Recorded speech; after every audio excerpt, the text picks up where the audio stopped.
Entonces, es rápida la clase de hoy, yo creo que cuando mucho 1 hora, y ya así vemos la segunda parte de esto. Bien, entonces, todo esto va a iniciar con una definición, como ya lo hemos estado trabajando, donde nos dice, bueno, con este ejemplo, ¿no? Obtenga el modelado del motor de corriente continua de campo fijo, dice, considerando para ello que RL son resistencias, R es la resistencia y L es la inductancia del motor.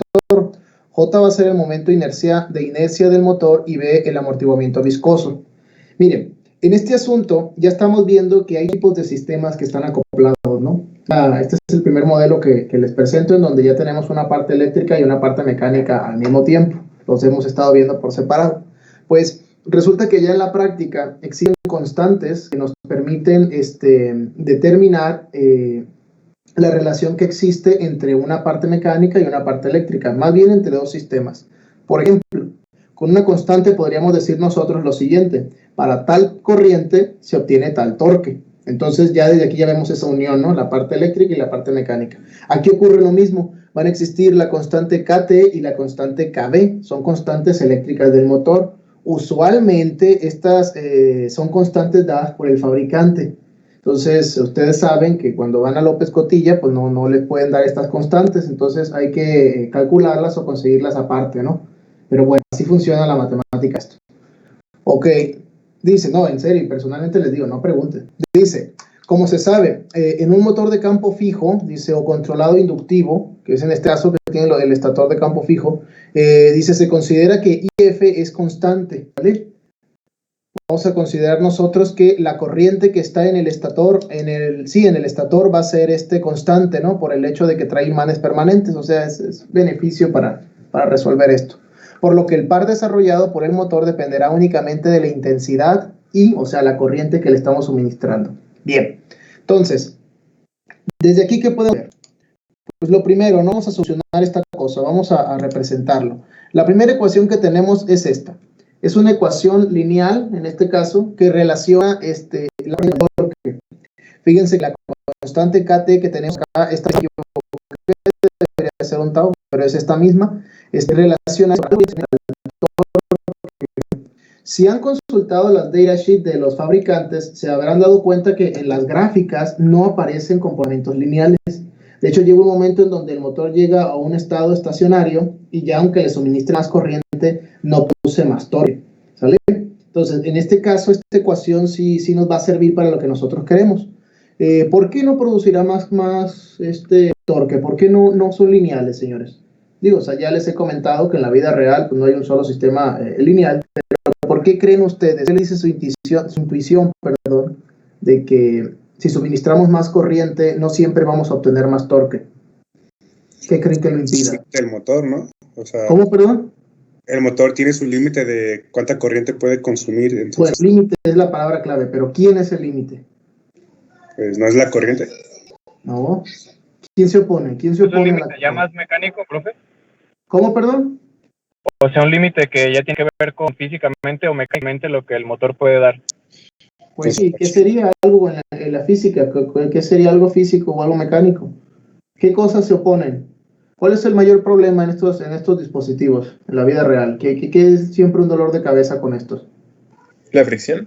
Fricción es uno, en la fricción se opone, exactamente. ¿Cuál otro? El torque. También que se calientan, ¿no? Ok, la fricción produce calor, ¿verdad? O sea, temperatura, aumenta, ok. Y si tenemos también aumento de temperatura, ¿qué tenemos también? ¿Un aumento en la resistencia? Exactamente, señor, también se produce un aumento en la resistencia. ¿Qué otra cosa? ¿Qué otra cosa? ¿Qué pasa cuando un motor tiene demasiada corriente, aparte de la temperatura, aparte de la resistencia?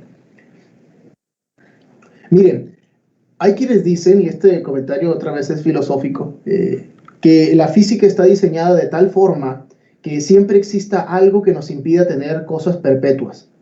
O sea, siempre es como si siempre de manera incógnita existiera algo que se opone a que algo pueda ser perpetuo. Y aquí tenemos la inercia.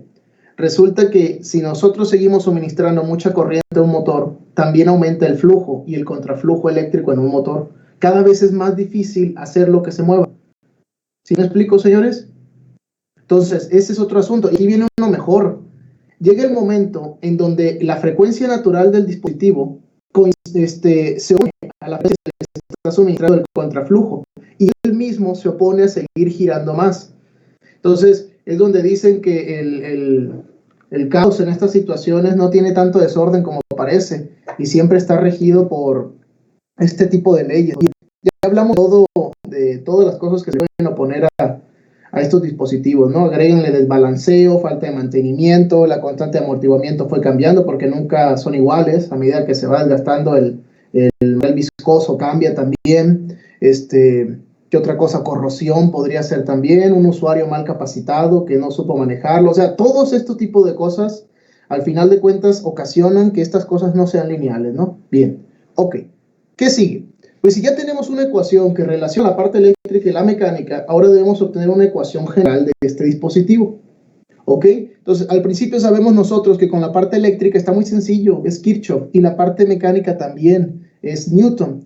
Aquí vemos nosotros de que el torque está en función, en este diagramita que estamos poniendo acá, de un momento de inercia, ¿sale? Que tiene que ver con la carga que tiene el motor, que tiene que ver también con el momento de inercia de su eje, y el momento de inercia del rotor. Entonces, todo esto que produce en esta parte, pues posición angular y velocidad angular, ¿no? De hecho, cuando queremos hacer servomotores, este es el modelo que utilizamos, ¿sale? Bien, ¿qué sigue? Dice, la constante Kt, esta que tenemos acá, es de proporcionalidad y relaciona el torque con la corriente inducida del dispositivo. Ya hablamos mucho de eso. Por otra parte, el torque que tenemos nosotros aquí, este torque inducido, en términos mecánicos, nosotros lo podemos definir de esta forma, y aquí les enseño otra ecuación, diferencial de esto, que es que el torque es igual a, ¿qué, muchachos? A la aceleración angular, ¿sí o no? Por el momento angular de inercia, J que vamos a tener acá, y tenemos acá a la velocidad angular por una constante de amortiguamiento, ¿no? Bueno, viscoso, perdón, la constante de amortiguamiento viscoso, ¿sale? Bien. Entonces, ¿qué ocurre aquí? Pues muy sencillo, aquí ya podemos introducir esta parte por acá. ¿Y cuál sería la tentativa a volver la ecuación de estado?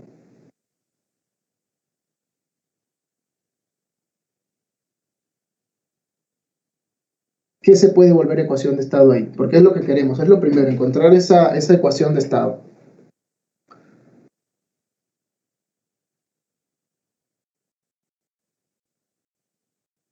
O sea, todos me siguen porque hay una ecuación de estado, ¿no? ¿Cuál es el objetivo de este ejercicio, no? Es la de JW puntito, ¿pero qué era eso, profe? Nada más la W, la aceleración angular, o sea, con el punto, pues, sí, sin la J.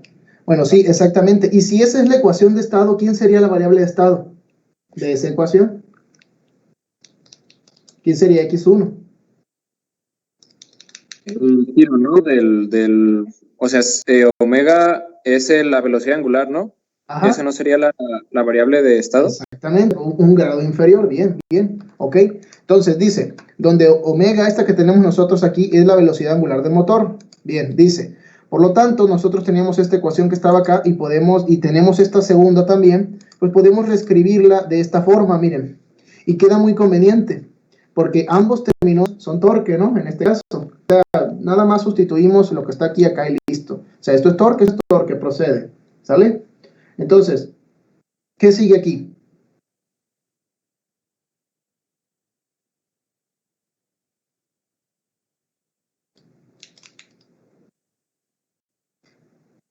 ¿Qué sigue, muchachos? ¿Cuál es el siguiente paso en esta parte? Es pura álgebra ya lo que sigue. ¿Qué es? Lo que crea no lo voy a reprobar. O sea, se refiere a que a partir de ella tenemos que seleccionar, por ejemplo, o sea, como el vector como de entrada o de salida, no me acuerdo cuál era, o sea, el de la X1 y la X2. Ok, a ver, vector de salida. No, todavía no. De hecho, no menciona nada el ejercicio de salida.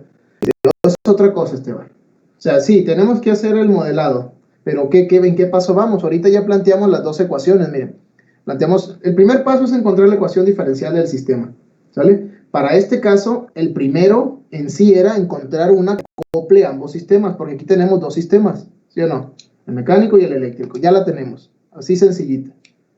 Ahora, encontramos nosotros esta ecuación diferencial que teníamos acá y la sustituimos acá. Esta ya es la tentativa de hacer nuestra ecuación de estado. Pero ¿qué sigue? Sería poder despejarlo para la aceleración angular, ¿no? Exactamente, es lo que sigue. Despejamos esta ecuación para esta que tenemos acá, que es la aceleración angular, y tenemos esto. Esta es nuestra primera ecuación de estado. Esta va a ser x1 punto. ¿Sale? Bien, entonces me voy a llevar esto, ¿no? Tengo aquí el sistema, dice, la tensión de control U, esta que está acá, ahora sí, Esteban, estamos hablando de lo que va a entrar, dice, aplicada generará una intensidad I, o sea, por defecto ya sabemos que el voltaje que va a entrar va a producir esta corriente, ¿no? Entonces, entrada. Dice, ¿qué provocará la rotación del motor? ¿Sale? Aquí tenemos nosotros esta ecuación. Y esta parte que está acá, esta FEM que están viendo aquí, es fuerza contraelectromotriz.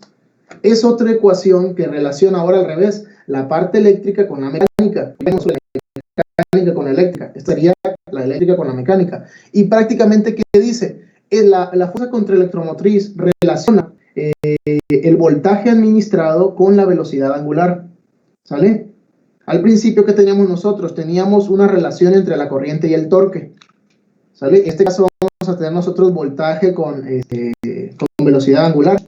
Bien, entonces sí, dice, la FEM esta que tenemos nosotros es la fuerza contraelectromotriz y está definida de la siguiente forma. Así, aquí apareció la otra constante, miren, KE. Para tal voltaje administrado, o mejor dicho, para tal velocidad que se esté administrando en el dispositivo, vamos a obtener tal voltaje. ¿Y esto a qué se refiere? Miren, donde KE es la constante de proporcionalidad que relaciona la fuerza contraelectromotriz, bueno, esto ya lo mencioné, ¿no? Y aquí tenemos nosotros esta segunda ecuación, la primera ecuación de estado. Nosotros encontramos ahorita esta ecuación diferencial y de aquí, ¿quién es la tentativa a volverse esta ecuación de estado? Esta que está aquí la estoy sacando de acá, ¿no? De esta parte de la fuerza contraelectromotriz. Ya vieron que este sistema va a quedar, creo que de 4×4. Porque va a haber dos ecuaciones que tienen su propia variable y si no están relacionadas, ahorita vemos eso. Pero bien, ¿quién es la tentativa a volverse ecuación de estado en la ecuación 5? La corriente. Bien, que sería en este caso la derivada de la corriente, ¿no? Ok, entonces nosotros teníamos esta ecuación que era la que le relacionaba la velocidad con la fuerza contraelectromotriz. Fíjense que al fin de cuentas esto es voltaje, la fuerza contraelectromotriz es voltaje. Entonces, ¿qué sigue? Pues si sustituimos nosotros esa FEM acá, obtenemos esto, ¿sale? Y desde aquí va pintando bien porque miren, tenemos un término ya mecánico que podemos sacar de acá. De hecho, aquí está, esta cosa va a meter la variable de estado aquí. Es la ecuación de estado, pero va a meter su variable de estado dentro de la ecuación de estado. ¿Ya no? ¿Qué sigue? Si nosotros despejamos esta ecuación para la I punto, tenemos nuestra segunda ecuación de estado. ¿Sale? Por lo tanto, la variable de estado, ¿quién va a ser?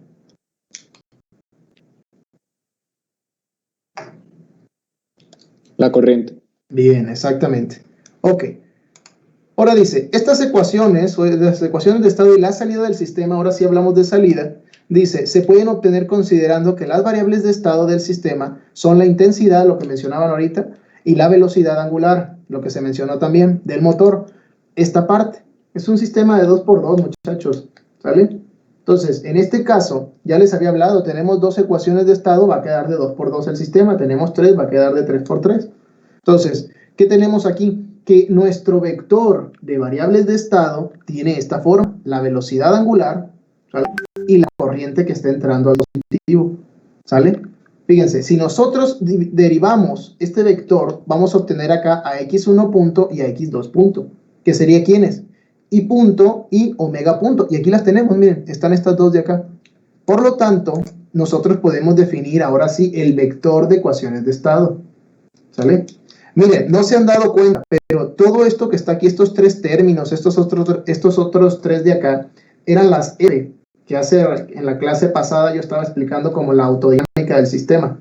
Prácticamente es una función que relaciona las variables de estado, las entradas y produce una ecuación de estado del sistema. Entonces, la autodinámica, o sea, F, es esto, lo que está dentro. ¿Sale? Todo en conjunto es F. Bien, seguimos. Entonces, tengo ya estos dos de acá, ya teníamos las ecuaciones también, por lo tanto, teníamos estas, nosotros podemos escribir la 4 y la 8 en términos de variables de estado y obtenemos esto, ¿sale? Únicamente sustituir. X1 y X2, y X1 punto y X2 punto. Fíjense que ahora la U, bueno, la U creo que siempre la estoy trabajando como U, ¿verdad? Déjenme ver. No, sí, siempre la estuve trabajando como U. Es voltaje, ¿no? Lo que está entrando aquí. Bien. Entonces, si ya tenemos esto, ya podemos sacar de aquí a la matriz A. Miren cómo está aquí la matriz A. Nos va a quedar A menos B sobre J, y nos va a quedar KT sobre J, y luego la fila de abajo quedaría como menos KE sobre L y menos R sobre L. ¿Sí o no? ¿Sí o no? Aquí, de hecho, aquí se ve nomás porque están acá las X1 y aquí están las X2. Está así, es todo. Y aquí, y en la segunda ecuación, únicamente afecta a la entrada. ¿Cierto o falso? Ojo con lo que acabo de preguntar. El profe dijo que únicamente a la segunda ecuación le afecta la entrada. ¿Es esto cierto? Pues sí, porque nada más es la única que tiene la 1. Pero acuérdense que es un sistema en conjunto. O sea, esta cosa, por medio de la X2 que está aquí también, va a entrar también a la primera ecuación. ¿Vale? O sea, explícitamente está en la 2, pero afecta a todo el sistema.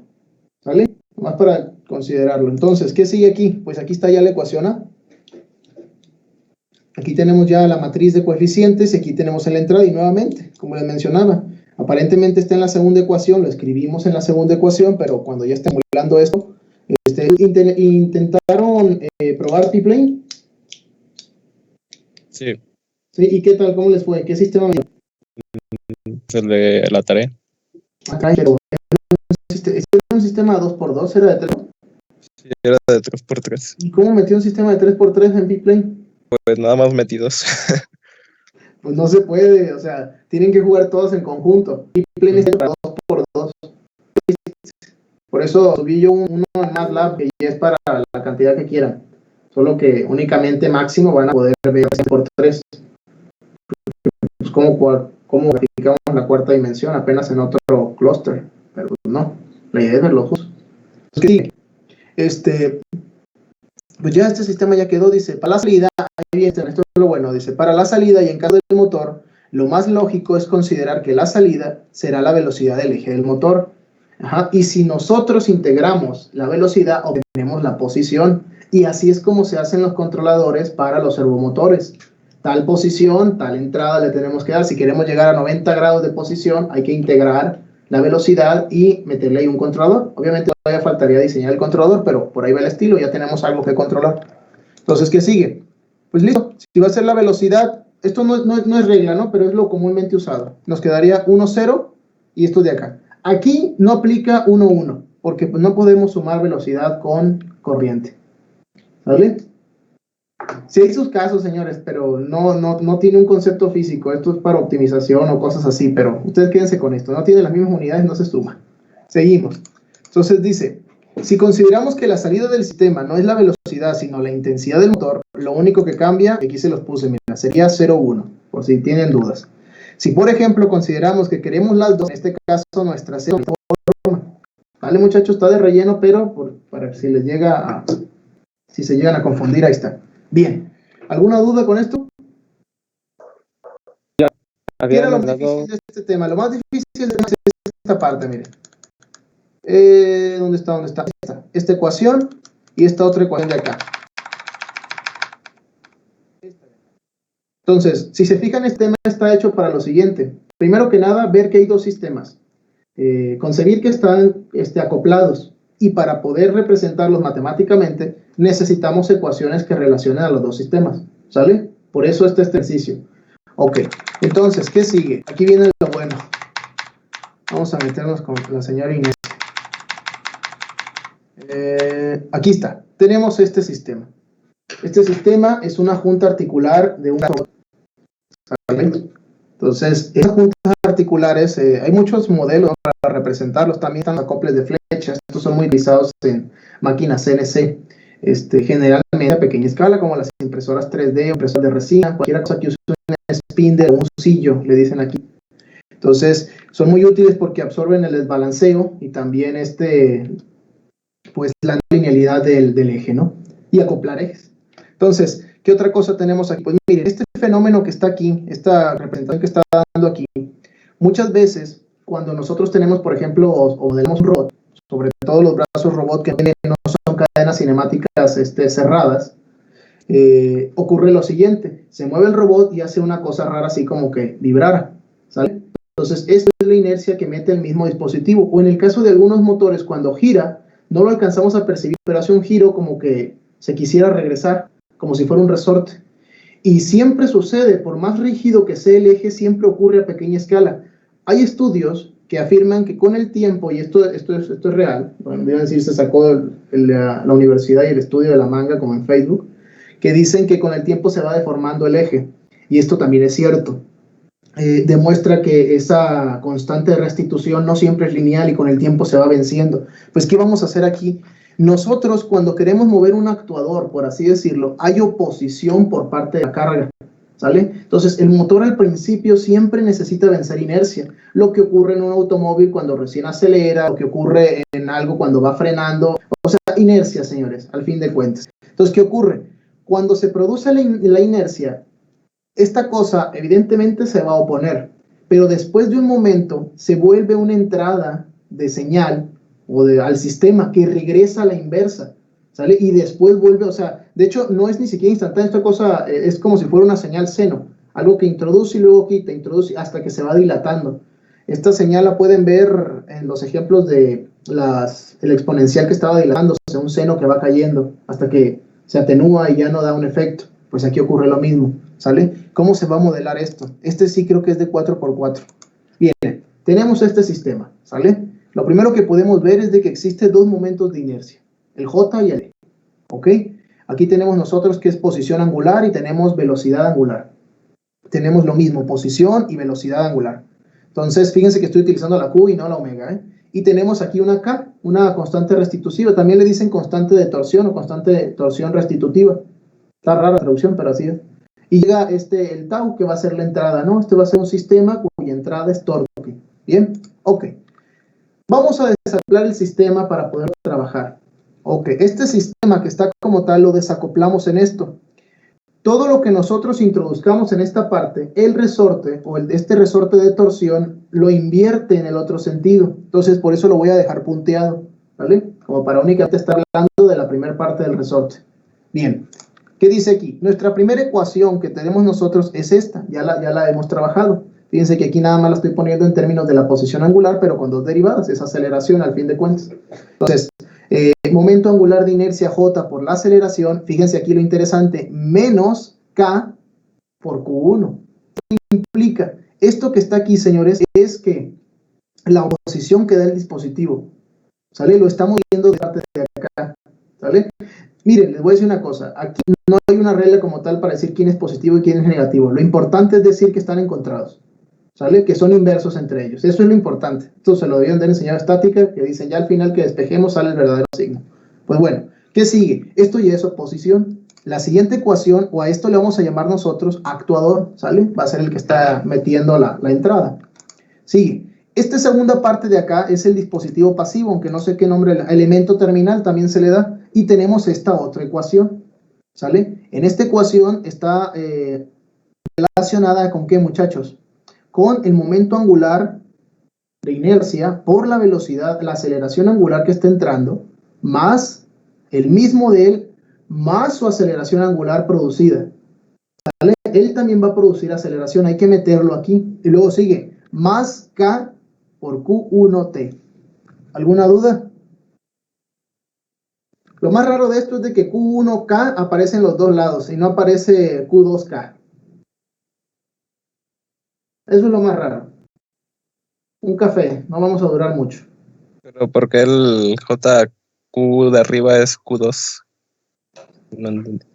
Porque fíjese que al fin de cuentas nosotros estamos hablando de posición en el aparato, ¿sale? Si quiere páselo hacia el otro lado, pase este término hacia acá, nos quedaría positivo. La parte que esté entrando en esta parte que estaba acá es él, más la misma que él le está metiendo en el dispositivo. Esto es muy confuso, pero el asunto aquí es decir que están encontrados. Es lo que se puede explicar. ¿Sabe dónde podemos llegar a explicarlo esto mejor? Cuando ya metemos la simulación. Vamos a ver cómo se oponen. Y si quitáramos eso, como intuitivamente creemos, no funciona el dispositivo. ¿Qué sigue? Sigue lo siguiente, miren. Para el actuador, para la primera parte del sistema, el par es generado por la intensidad del motor de corriente continua. Y dicha intensidad depende de la intensidad de control aplicado. O sea, está más complicado todavía porque aquí debe haber un dispositivo eléctrico. O sea, van a estar los dos dispositivos mecánicos acoplados y va a estar la parte eléctrica acoplada también. ¿Sale? Ok. ¿Qué sigue? Por eso muchos ingenieros, muchachos, les resulta más fácil decir que es mejor cuando nada más metemos las coordenadas al robot y compran algún dispositivo comercial. Porque sí, eso es muchísimo más sencillo. Y crean la idea de que la tecnología mexicana no sirve y no sigan esos caminos. Sigue aquí. Tenemos esta otra ecuación.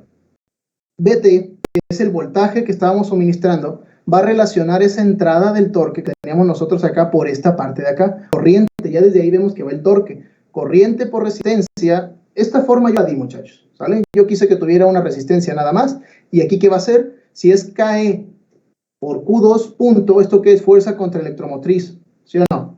La que ya habíamos visto hace rato. Bien. Entonces, despejamos esta ecuación 3 para IT, la corriente, y tenemos esto. ¿Sale? Si nosotros seguimos desarrollando esto, dice, de esta forma la corriente I puede relacionarse con el torque T. O sea, el tau, eso es a lo que quiero llegar. O sea, al fin de cuentas quiero decir que el tau lo está metiendo a un circuito eléctrico. Entonces sigue aquí. Por medio de la constante KT. Para esto vamos a considerar nosotros que tanto la constante de KT como KE van a ser iguales para agilizar el proceso, ¿no? Por lo tanto, nosotros vamos a reescribir la ecuación del torque que se relaciona con la corriente de esta forma y listo. Tenemos aquí la corriente y la sustituimos y ya tenemos el torque relacionado con el circuito eléctrico que está bajando. ¿Sale? Esta parte que está acá yo lo hice. Es como si tuviéramos un circuito con una resistencia y tuviéramos conectado. Si me regreso por la parte de acá, aquí, es esta parte, miren, nomás quiten la bobina. Si quitamos la bobina, vamos a tener esta parte, lo de la R con esta parte que está acá. Ya saben que este símbolo es de la fuerza contra electromotriz, la FEM. Si hacemos Kirchhoff en esta parte, tenemos esta ecuación, esta que estaba acá. El voltaje de la resistencia más el voltaje de la fuerza contra electromotriz. ¿Qué sigue? El torque, muy importante. Fíjense que estoy usando KE y no KT por la condición de que yo di que van a ser iguales. Quiero que no haga tanto símbolo. Dice, sustituyendo el 4 en el 5, este que tenemos acá, nosotros tenemos esto, lo que les decía, ya quedó en términos eléctricos la parte mecánica. Por lo tanto, igualamos esta ecuación, ¿dónde está? La ecuación que tenemos nosotros con esta parte, y listo, ahí está. La primera parte del actuador ya quedó relacionada con la parte eléctrica. Lo más difícil de este curso, muchachos. ¿Cómo van? ¿Sí me están siguiendo? Más o menos, si no va a repasar, porque es lo más complicado. Sigue aquí. Ordenamos esta ecuación que tenemos nosotros, vamos a quitar este tau y nos quedaría esta parte. Sencillo. ¿Sale? Ahí quedó nuestra primera ecuación de estado, ya con todo lo que va a incluir el sistema. ¿Quién va a ser la ecuación de estado? Va a ser esta. Q, 2 puntos. Nos va a quedar como X, 1 punto. Por eso les decía en la clase que esto es como si les ocultáramos un grado. No quitáramos, como si ocultara un grado. ¿Vale? Quedó implícito. Sí, implícito. Entonces, ¿qué sigue?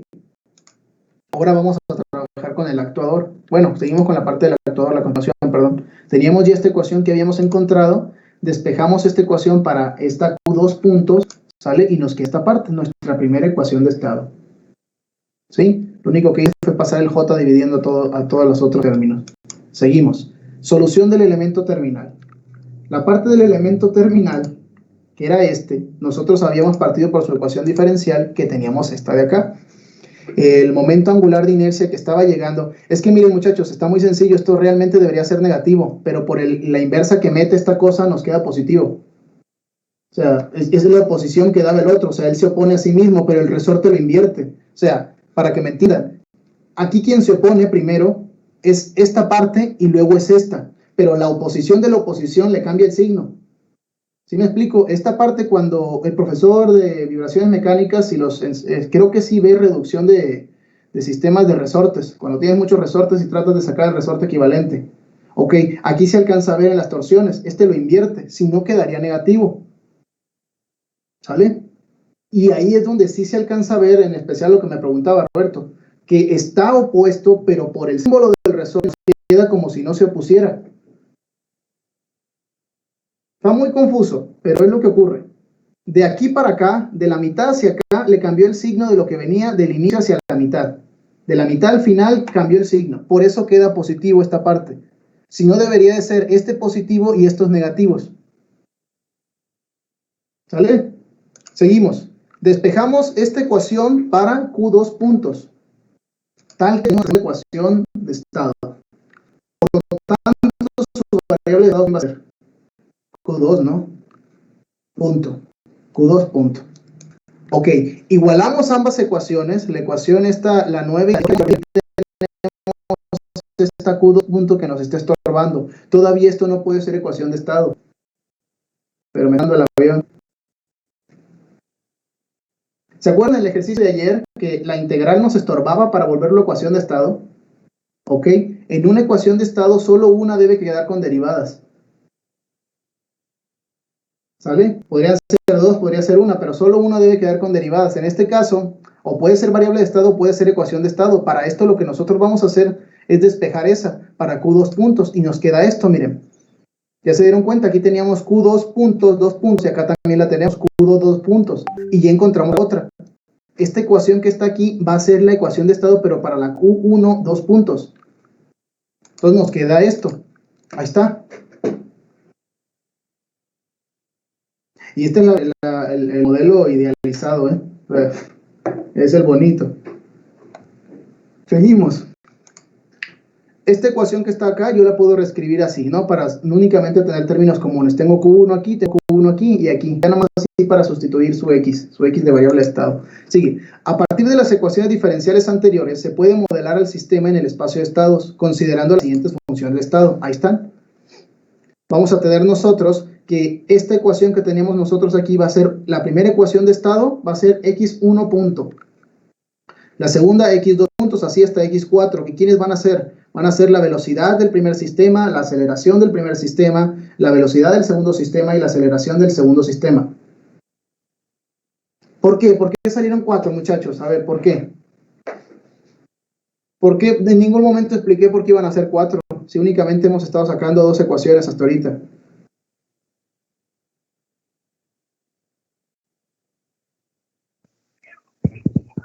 Tengo entendido que uno es como al momento de hacer el toque, pues tenemos lo que es Q1 y la velocidad de Q1. Y luego al otro lado tenemos el Q2 y la velocidad de Q2. Entonces, al tener la ecuación igualada a 0, pues supone que ya tenemos... Mira, ahorita que dice eso, Cristian, ¿qué tal si le explico de esta forma? Igual para Roberto. Ahorita que dice que la entrada está igualada a 0. Roberto, ¿por qué cree que esta entrada está igualada a 0?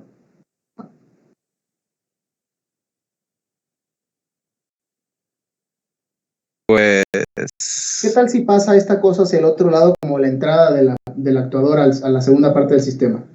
¿No lo convence más de lo que está pasando?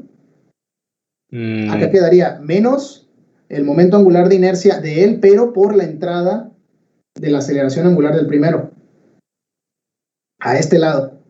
Sí. Igual si pasamos esta parte para acá vamos a tener todo lo que le está entrando a él, al sistema. Lo único que tiene este sistema, lo único que mete este sistema es el momento angular de inercia de Q2, 2 puntos. Si están del otro lado se ven como entradas. Solo que yo lo estoy escribiendo así para simplificar, como lo que mencionaba ahorita Cristian, que la entrada es 0, en este caso, porque ya están aquí adentro. ¿No lo convence? Cheque el libro de Rao, es el libro de vibraciones mecánicas. A partir de creo que son del tema 3, ya empiezan a haber modelos vibracionales. Ahí puede volver a leer esto para conseguir background. Yo le garantizo que si lee el de Rao, ya la hace. Es el mejor libro de vibraciones mecánicas, al menos en español, aquí en México. Entonces sí. Sigue. Ahora, tenemos 4x4. Porque si volvemos a ver la tentativa ecuación de estado, sigue habiendo un término dentro de ella que tiene derivada, y eso no procede.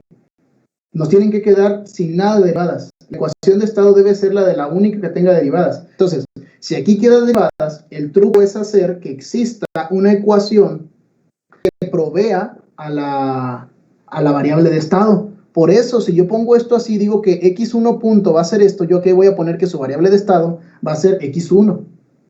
Y miren, lo podemos escribir de esta forma. ¿Y aquí qué apareció, muchachos? aquí ya apareció Q1 punto en la parte de abajo, entonces esta Q2 punto puede ser sustituida por una X2, algo que no tiene derivada. ¿Sí o no? Por eso les decía, es como si ocultáramos un grado. Fíjense que el truco salió en, nos bajamos un índice para dárselo a la ecuación de estado, le bajamos un grado y la del índice siguiente va a ser la variable de estado. ¿Sí lo vieron? Por eso salió de 4 por 4 el sistema. Y aparte de que hay dos sistemas que están acoplados con un sistema que está acoplado. Entonces, seguimos. Ya tenemos estas dos partes, las dos ecuaciones con las que estábamos trabajando y tenemos esto. Por lo tanto, yo puedo reescribir esta parte que estaba acá así. ¿Qué hice aquí, muchachos? Pues nada más puse las ecuaciones. Es lo que estoy poniendo. Ahorita voy a descomponerlo en A más B y esas cosas. Entonces, ¿qué es esto? Esta ecuación que está aquí es esta, que equivale a x1, 2 puntos, que es esta que tenemos acá. Esta otra ecuación que está aquí abajo es la de arriba, que equivale a ¿quién? A x2, 2 puntos. ¿Sale? Y estas que están así, ¿de dónde las saqué? De aquí, miren, aquí las tenía ya. ¿Sale? Bueno, de hecho, de esta parte. El x2 puntos es q2, 2 puntos. Bueno, 2 puntos, perdón. Pero ¿quién es al fin de cuentas esto? Pues x4. Acá la tenemos, miren. Si nosotros reescribimos esta parte, de esto le vamos a quitar a las variables de estado y vamos a escribir ahora sí la matriz de coeficientes. ¿Y qué sigue aquí? ¿Se acuerdan cuando en clase hacemos funciones handle de init? Que les enseñé a hacer handle de como si fueran vectores. O sea, que le metes tantas variables y te regresa tantos valores. La handle ya era un vector como tal. ¿Sí lo recuerdan? En la clase de la siguiente semana vamos a simular este sistema para que estén convencidos de qué es lo que le está pasando. Entonces, sigue aquí. Para obtener la ecuación de la salida, debemos tener en cuenta que la posición final del robot será la suma de las posiciones del actuador. Esto tiene que ver con David Hartenberg, todavía no lo ven, no se asusten. Si van conmigo, lo van a ver en robótica, si no, pues no. Entonces, ¿qué sigue? Por lo tanto, nosotros decimos, ahora sí, fíjense, aquí sí se puede sumar, Esteban, en este caso, porque ambas son posiciones angulares. Y la posición del último punto de un robot, un efector final, es la suma de todos los anteriores. Entonces, aquí sí queremos la del 1 y la del 2. Por lo tanto, nuestra salida queda en esta forma. Y listo, terminamos. Ahora imagínense, esto es un robot de un solo grado de libertad. Sí, o sea, es solo una junta articular. Imagínense los robots que tienen 16, 9, y repitiendo esto tras esto. Hay métodos que simplifican todo esto, pero pues en efecto, son los robots que hacen redes sociales que los golpean y si el robot ni se inmuta o pueden hacer ciertas actividades y nos sorprendemos de ese tipo de tecnología, pero cuando vemos la matemática decimos, ¿yo para qué quiero eso? Entonces, sí, no, señores, es pensamiento tercermundista, déjense eso. O sea, pónganle que no todos se van a dedicar a esto, estoy convencido que no. Así funciona el sistema, no todos se van a dedicar a esto, pero ningún conocimiento sobra. Desde bolear zapatos, ser albañil, hasta saber la matemática de un sistema, ningún conocimiento sobra. Y quien lo dice es gente mediocre. Así de fácil. Ok. Ya porque leo estos temas. Dice, si se considera que las salidas que tenemos del sistema son las dos posiciones de la ecuación, o sea, separadas, nada más las separamos y ya. Es todo. ¿Qué sigue aquí? Seguimos con esto, muchachos. Dice, obtenga el diagrama de bloques. Sigo con los diagramas de bloques. Esto es porque ya vamos a ver simulín. Dice, en el espacio de estado, yo sé que alguno dice, muy para voy a darles. Dice, en el espacio de estados presente sistema. Este diagrama de bloques quiere en el espacio de estados. ¿Se acuerdan la forma canon que vimos en la clase de ayer? Del espacio de estado. Eso es, prácticamente van a repetir el diagrama de bloques de la clase de ayer, pero ¿qué tienen que encontrar? Tienen que encontrar a C, a B, a A y a D. Son lo único, ya repetir el diagrama de bloques, no tienen que pensar en hacer diagrama de bloques. Para este trabajo que está aquí, en esta parte, ya lo quiero